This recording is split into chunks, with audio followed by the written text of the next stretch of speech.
ज्योति परम ज्योति, दीप ज्योति जनार्दना, दीपो हरतु मे पापम, दीप ज्योति नमस्तुते। आप सभी का बहुत स्वागत है हमारे इस खास कार्यक्रम में। आपके साथ मैं हूं प्रिया सन्हा। दीपों के इस पर्व दीपावली की आप सभी को ढेर सारी शुभकामनाएं। दीपावली का त्योहार है और ऐसे में मन में कई सारी शंकाएं होती हैं। कैसे माता की पूजा अर्चना की जाए, भगवान गणेश को कैसे प्रसन्न किया जाए, और इसी को लेकर के भारत 24 आज इस खास कार्यक्रम के जरिए आपके तमाम सवालों का जवाब आप तक पहुंचाने की कोशिश करेगा। और इसके लिए हमारे साथ इस वक्त पंडित राजकुमार जी मौजूद हैं। पंडित जी, बहुत स्वागत आपका। बहुत प्रणाम। पंडित जी, सबसे पहले सवाल यही है, क्योंकि इस बार दीपावली के पर्व को लेकर के लोगों में सवाल तारीख को लेकर के है कि 31 अक्टूबर की पूजा होगी या फिर 1 नवंबर की। मैं चाहूंगी कि सबसे पहले आप इस शंका को दूर करें। देखिए एंकर महोदया, आपने बड़ा सुंदर प्रश्न किया है। और दीपावली का जो त्योहार है यह प्रतिवर्ष कार्तिक मास की अमावस्या तिथि को मनाया जाता है। अमावस्या तिथि में सूर्य और चंद्रमा, यह दोनों ग्रह एक ही राशि के, एक ही अंश, एक ही कला विकला में स्थित होते हैं, तभी अमावस्या तिथि का निर्माण होता है। ऐसी स्थिति में 31 तारीख को ही 6 राशि और 6 अंश पर सूर्य स्थित है, वहीं 6 राशि और 6 ही अंश पर चंद्रमा की स्थिति है। अब यहाँ पर स्थिति ये बनती है कि अमावस्या तिथि का निर्माण 31 तारीख से हो रहा है। दीपावली का पर्व 5 दिवसीय पर्व है और यहाँ पर तिथि का निर्माण कैसे होता है कि एक तिथि 12 अंश की होती है। चंद्रमा 11 अंश से लेकर 15.25 अंश की गति में गोचर करता है, जबकि सूर्य की 24 घंटे में एक ही गति होती है।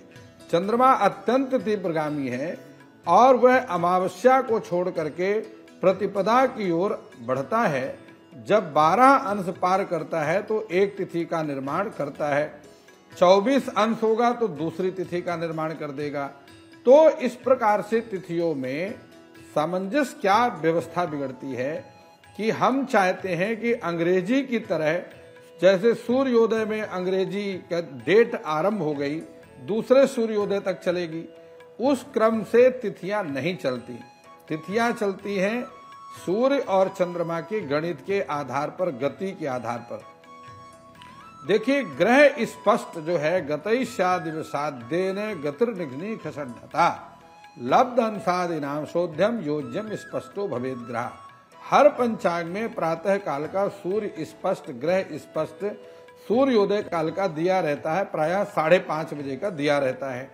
अब वहां पर जो 2 ग्रह स्पष्ट है, 2 दिन के ग्रह स्पष्ट में एक दूसरे को घटा देने से ग्रह की गति निकलती है, और वह जो ग्रह की गति है वही जो तिथि 1 से 12 अंश तक आगे बढ़ती है गति के आधार पर, उसी से तिथि का निर्माण होता है। ग्रह स्पष्ट में धन चालन है और ऋण चालन है। ऋण चालन करके उस गति का गुणा करके और 60 का भाग दे दिया जाए, धन चालन कर दें या ऋण चालन कर दें। 2 स्पष्ट ग्रह से जो अंतर निकला वो गति है, उस गति का गुणा करके उसमें 60 का भाग देने से ग्रह स्पष्ट हो जाता है। और पंक्ति के ग्रह में उसमें जो है, पंक्ति में जो ग्रह स्पष्ट दिया है, धन चालन है तो उसमें धन चालन घटा दीजिए, और यदि वह धन चालन है तो उसमें जोड़ दीजिए, और ऋण चालन है तो उसमें घटा दीजिए। यहाँ स्थिति ये बन रही है कि अमावस्या तिथि 31 तारीख को, सामान्य भाषा में आपको बताऊं कि 31 तारीख को 3:52 में अमावस्या तिथि का आरंभ हो रहा है। प्रदोष काल में अमावस्या तिथि वर्तमान है, गोचर कर रही है, गतिमान है। और निशीथ काल, अमावस्या के लिए, दीपावली के लिए प्रदोष काल और निशीथ काल, यह दोनों होना आवश्यक होता है। तो प्रदोष काल भी और निशीथ काल भी 31 तारीख को ही प्राप्त हो रहे हैं। 1 नवंबर को जो अमावस्या तिथि वह सायंकाल में 6:16 में समाप्त हो रही है और प्रदोष काल को स्पर्श कर रही है, लेकिन निशीथ काल तक वो नहीं पहुंच पा रही है। इसलिए आप 31 तारीख को भी दीपावली मना सकते हैं और 1 तारीख को भी दीपावली मना सकते हैं, 31 तारीख को 4 बजे के बाद मना सकते हैं, 1 तारीख को 6 बजे से पहले मना सकते हैं। अंतर आपने केवल समय का रखना है। दीपावली के लिए तिथियां दोनों ही उपयुक्त हैं। और बहुत अच्छे तरीके से पंडित जी ने आपने बताया कि कैसा महत्व है और किस तरीके से समय को लेकर के और तारीख को लेकर के आप दोनों दिन पूजा कर सकते हैं, लेकिन आपको बस समय का ध्यान रखना होगा। लेकिन पंडित जी, क्योंकि अमूमन हम देखते हैं अधिकांश ऐसा होता है कि दीपावली में जो मुख्य पूजा होती है उसका भी एक अपना वक्त होता है, अपना समय होता है। तो इस बार दोनों दिन की अगर हम बात करें तो सबसे ज़्यादा फलदायी मुहूर्त कौन सा है पूजा पाठ के लिए? देखिए, एक मुहूर्त 48 मिनट अर्थात 2 घटी का होता है और 24 घंटे में 30 मुहूर्त होते हैं। उस 30 मुहूर्त में 15 शुभ मुहूर्त होते हैं और 15 अशुभ मुहूर्त होते हैं। अब उस मुहूर्त को वह होता है जिस समय आकाश मंडल में ग्रह और नक्षत्र तिथियां अनुकूल स्थिति में होती हैं। उसका डेट से कोई कनेक्शन नहीं हो, किसी भी तारीख को शुभ अशुभ मुहूर्त आ सकते हैं। मुहूर्त कहते हैं एक पर्टिकुलर टाइम को, जिस समय सकारात्मक ऊर्जा हमारे ऊपर पड़ती है और जिस समय किया गया कोई कार्य सफलता को देने वाला होता है उसको शुभ मुहूर्त कहते हैं। ऐसी स्थिति में जो स्थिर लग्न है, पहले प्रदोष लग्न है, सायंकाल में 5:30 बजे से शुरू हो रहा है और 48 मिनट तक रहेगा। एक मुहूर्त 48 मिनट का होता है, तो 31 तारीख को आप 5:30 बजे से 48 मिनट तक कर सकते हैं। फिर उसके बाद वृष लग्न है, वह स्थिर मुहूर्त लग्न है, वह 7:30 बजे तक है, आप उसमें कर सकते हैं। उसके बाद एक निशीत काल कहलाता है जो कि रात्रि के 11 बजे आरंभ होगा और 12 बजे तक चलेगा, उसमें आप कर सकते हैं 31 तारीख को। इसी प्रकार से फिर 12:35 में रात्रि के अर्धरात्रि के 12:35 से 2:49 तक सिंह लग्न रहेगा। यह भी स्थिर लग्न है। आप इसमें देवी की साधना, भगवती लक्ष्मी की उपासना, धन व्यापार की वृद्धि के लिए करें। उसके उपरांत 1 तारीख का जो समय है वह सूर्योदय से लेकर के 6:30 बजे से 10 बजे तक बहुत अच्छा मुहूर्त है, आप इसमें कर सकते हैं। और इसके बाद 10:30 बजे से लेकर के 12 बजे तक राहु काल रहेगा। इस समय में भूल करके भी कोई पूजा, आपने कोई शुभ कर्म नहीं करना। 12 बजे से लेकर के 6:16 सायंकाल तक यह शुभ मुहूर्त है 1 तारीख को, 1 नवंबर को। तो इस समय में भी आप पूजा कर सकते हैं। जो 31 तारीख के शुभ मुहूर्त हैं वही 1 तारीख के शुभ मुहूर्त हैं।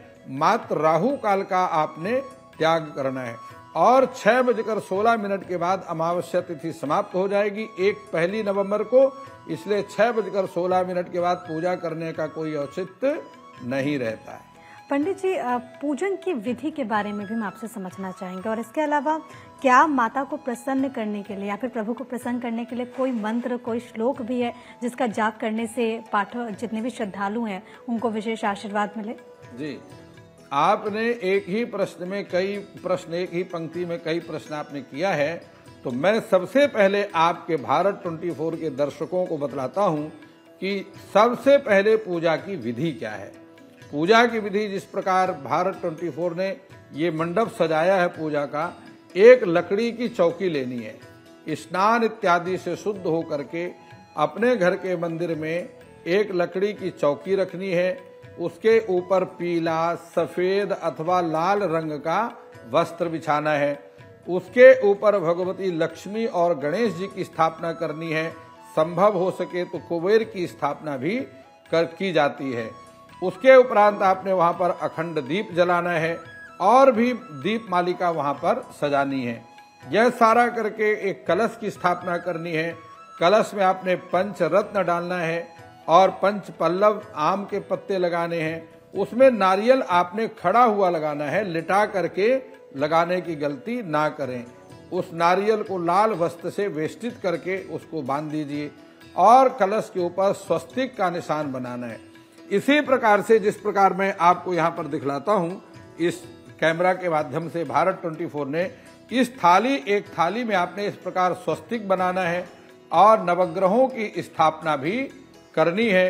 ऊपर भगवती शक्ति का जो श्री का चिन्ह है यह भी स्थापित करना है। और इसके उपरांत आपने पूजा का संकल्प करना है। पूजा में ये आपने धनिया का प्रयोग करना है। इस धनिया को देखिए, धनिया के दाने हैं। यह हमारे शास्त्र में बुध ग्रह का प्रतिनिधित्व करता है और बुध धन वैभव का ग्रह, व्यापार वृद्धि का ग्रह है। तो इस प्रकार धनिया यदि आप देवी की पूजा में अर्पण करते हैं, और ये सब मैं आपको करके भी दिखलाऊंगा, पहले आपको सामग्री बतला रहा हूं, तो ये धनिया का प्रयोग करने से धन व्यापार की वृद्धि होती है। इसी प्रकार से मैं आपको बतलाता हूं कि यह आपके सामने हल्दी की गांठें हैं। इस प्रकार 16 हल्दी की गांठें लेनी हैं और यह बृहस्पति ग्रह का प्रतिनिधित्व करती हैं। ये 16 हल्दी की गांठें देवी को अंग पूजन में प्रयोग की जाती हैं। ऐसा करने से बृहस्पति ग्रह की अनुकूलता प्राप्त होती है। जिन कन्याओं का विवाह नहीं हुआ और विवाह के लिए उसके माता पिता चिंतित हैं, वो हल्दी का प्रयोग देवी की पूजा में, लक्ष्मी पूजा में अवश्य करेंगे। इसके साथ ही मैं आपको बतलाता हूं, विशेष वस्तु है, यह खील और बतासे हैं। यह खील और बतासे कुंडली के शुक्र ग्रह का प्रतिनिधित्व करते हैं।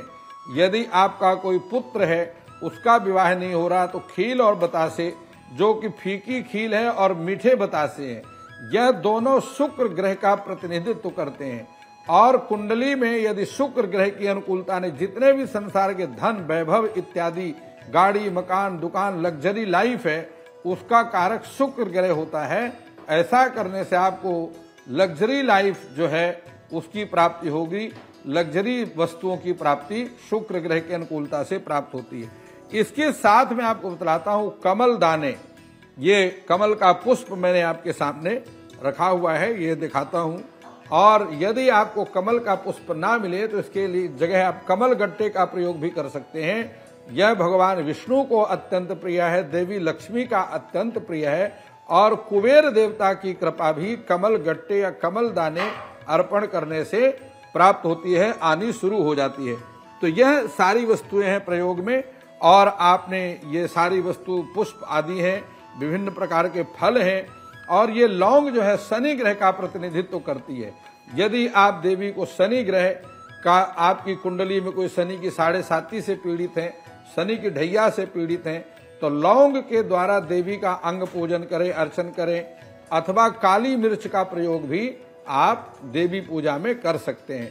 अब अंकर महोदया, मैं चाहता हूं कि एक बार आपके सामने करके और आपके दर्शकों को प्रैक्टिस कराया जाए, जिससे वह भी अच्छी तरह से पूजा अनुष्ठान का संपादन कर सकें। तो सबसे पहले हम आचमन करते हैं। देखिए, सबसे पहले आचमन करते हैं। 3 बार आपने आचमन करना है। ओम केशवाय आचमनीयम, हाथ धो लीजिए। ओम केशवाय नमः 3 बार पीना है। ओम नारायणाय नमः, ओम माधवाय नमः। हस्त प्राक्षाल्य, हाथ धो लीजिए। हस्त प्राक्षाल्य ऋषिकेशाय गोविंदाय मधुसूदनाय नमः। इसके बाद अपने सारे शरीर में जल का छिड़काव करना है और उसके बाद स्वस्ति वाचन मंत्र करना है, गणेश आवाहन करना है, गणेश स्मरण करना है, भगवान गणपति के 12 नामों का स्मरण करना है और गणपति के 12 नामों से गणेश भगवान से प्रार्थना करनी है कि ये लक्ष्मी पूजन को वह संपन्न करें। रिद्धि और सिद्धि, शुभ और लाभ, आरोग्यता, धन धान की समृद्धि, सामाजिक प्रतिष्ठा, यह सब भगवान गणपति की कृपा से प्राप्त होती है। इसके उपरांत आपने पूजा का संकल्प करना है। पूजा के संकल्प में कार्तिक मासे शुभे कृष्ण पक्षे अमावस्यायाम शुभ तिथौ, विशेषतः दीपावलीयाम शुभ तिथौ, और अपने गोत्र का नाम लेना है, अपने नाम का उच्चारण करना है और जिस मनोकामना को लेकर आप पूजा कर रहे हैं उस मनोकामना की जो है अरदास लगानी है, प्रार्थना करनी है। पूजा में यह पंचमेवा का प्रयोग है और भगवती पंचमेवा का प्रयोग करने से सूर्य, चंद्र, मंगल इत्यादि जो ग्रह हैं, शनि से लेकर के, शनि है, शुक्र है, बृहस्पति है, बुध है और मंगल है, ये 5 ग्रहों का प्रतिनिधित्व ये पंचमेवा करता है। इन 5 ग्रहों में से कोई भी ग्रह यदि आपकी कुंडली में अनुकूल स्थिति में नहीं है या कुंडली के शुभ भाव में नहीं बैठा है, जो कि आपके भाग्योदय में वृद्धि में रुकावट पैदा कर रहा है, पंचमेवा अर्पण करने से उस ग्रह का दोष समाप्त हो जाता है। और आपको बता दूं कि यह है कुमकुम है, जो इस भारत 24 के चैनल के दर्शकों के लिए यह कुमकुम है, जो कि मंगल ग्रह का प्रतिनिधित्व करता है और सूर्य ग्रह का प्रतिनिधित्व भी करता है। यदि आपके पास में कोई कर्ज है और कर्ज उतरने का नाम नहीं ले रहा है और आप उस कर्ज को उतारना चाहते हैं, कर्ज को लेकर परेशान हैं, तो थोड़ा सा नमक डाल करके जल में मिला करके भगवान सूर्य को पूजा के बाद दिन के समय में सूर्य की साक्षी में भगवान सूर्य को 3 बार अर्घ दीजिए। ओम सूर्याय नमः, ओम सूर्याय नमः, ओम सूर्याय नमः 3 बार उच्चारण करके थोड़ा नमक डालकर जल में अर्घ दीजिए। वह अति शीघ्र 1 वर्ष के अंदर सारा कर्ज आपका उतर जाएगा। अब मैं आपके माध्यम से पूजन का कार्य शुरू कराता हूं। ओम सुमुखश्चैकदन्तश्च कपिलो गजकर्णकः लंबोदरश्च विकटो विघ्ननाशो विनायकः धूम्रकेतुर्गणाध्यक्षो भालचन्द्रो गजाननः 12 नामानि यः पठेत् शृणुयादपि विद्यारम्भे विवाहे च प्रवेशे निर्गमे तथा संग्रामे संकटे चैव विघ्नस्तस्य न जायते। शुक्लाम्बरधरं देवं शशिवर्णं चतुर्भुजं प्रसन्नवदनं ध्यायेत् सर्वविघ्नोपशान्तये। सिद्धार्थसिद्धरथं पूजितो यासुरासुरैः सर्वविघ्नहरस्तस्मै गणाधिपतये नमः। सर्वमङ्गलमङ्गल्ये शिवे सर्वार्थसाधिके शरण्ये त्र्यम्बिके गौरी नारायणी नमोस्तुते। भगवते आवाहित सर्वेभ्यो गौरी गणेश देवताभ्यो नमः। ओम मां नमस्तेस्तु महामाये श्रीपीठे सुरपूजिते शंख चक्र गदा हस्ते महालक्ष्मी नमोस्तुते। ओम नमस्ते गरुडारूढ़े कोलासुरभयंकरी सर्वपापहरे देवी महालक्ष्मी नमोस्तुते।